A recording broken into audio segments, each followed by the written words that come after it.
Good morning, this is Matt McCall, President of Penn Financial Group and editor of the ETF Bulletin. For Wednesday, April 24th, let's kick off the morning market update here with a quick look at the S&P 500 ETF, the spiders. A few things I want to show you here. One, we talked about the other day about how the S&P pulled back to this blue line, which is the 50-day moving average. It held here in February, held here early April, and once again it bounced. We also have this green line. This horizontal green line is price support. Former resistance turned into support, which was held several times. Let me show you really quickly a 2-hour chart just to kind of break this down where every candle here is 2 hours. You see this green line stayed the same place. Look at this. This was a gap up here early March. We then pulled back to that level, found support, pulled back again. Yet again, we pulled back. So everybody was freaking out this day thinking the market's rolling over. All you had to do is look at the chart. And was a reason I was not freaking out. I mean, we were holding very important support. We didn't even break the initial line of support. Things still look really good. Another thing I want to show you really quickly is this. This was yesterday when there was the AP Twitter feed was hacked, and they talked about the White House being attacked and President Obama being injured.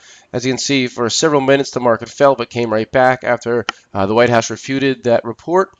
This is a big reason you don't use stop losses and put them in intraday because, for example, let's just pull up a stock. Pull up Facebook just for example.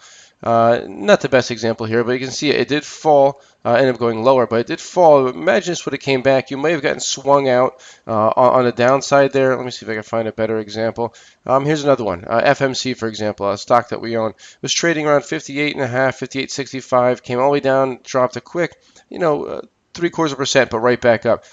You do not want to have those in if you do not have to. To protect yourself, yes, but try to be in a situation where you don't have to have that in because something like the flash crash, like a fake tweet, could knock you out of stocks in situations like that. Next, let's take a look at two stocks reported earnings. Apple last night, the numbers were basically in line. Is about all I can say. They were so-so. The stock jumped around 425 after the bell, was trading up here. Now we're down about 395, so we're trading down this level. I'm going to wait and see how it reacts throughout the day. There's going to be a lot of rumors coming out throughout the trading session. See how it closes and make my longer-term decision based on that. So I'll get back to that later in the week. The other one is Boeing. Boeing had some good news. It's up over 3% in pre-market. Boeing actually breaking out here to a new multi-year high. So Boeing, you would think that maybe the airline industry is not the greatest, defense isn't the greatest because of sequester, but Boeing continues to chug along, doing very well. I'm going to wrap up here with five high income plays for you. One is in emerging markets high yield bond ETF. As you can see, not much movement in this, but I really do like where the emerging markets are right now. I like the fact that they're in better situation in Western Europe and even here in the U.S. They pay bigger dividends. This ETF yields about 6%, as you can see, with not too much movement, which is always a good thing for income investors. The other two are stocks. The next two, I should say. Oak is Oak Tree Capital Group, run by Howard Marks, one of the legends on Wall Street. Basically goes in, buys distressed goods, products, I should say, not goods, different types of debt instruments. He's been doing this for years. This pays an 8.3% dividend.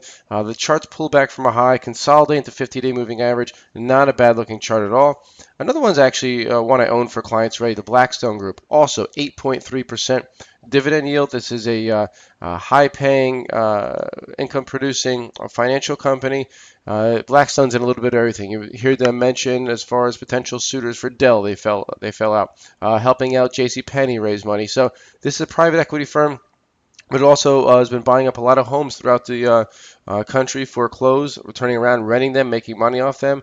I think that's a great long-term plan for this company. Again, holding support similar to last one we looked at, right, the 50-day moving average, and pays an 8.3% dividend. The last two are closed-end funds, so not ETFs, not stocks, but very similar to ETFs, but they're closed-end funds. Brookfield listed, global listed infrastructure fund. Love the chart. I love the fact that this pays a dividend of 6.2% and invest in infrastructure companies. Something I really think is a key longer term as far as a major investment theme. So INF I like here as well. And the last one is the Dow 30 Enhanced Premium and Income Fund, also closed-end fund. Has a very nice dividend of 7.5%. The chart bounced off the moving average, going higher. Again, looking for income. These are the type of plays you need to look at. Think outside the box. Again, this is Matt McCall, President Penn Financial Group. Market up here early, about 0.2%. Gold rallying close to 1%. Let's keep an eye on this market and watch Apple and see how it affects the rest of the stocks today. Have a great day.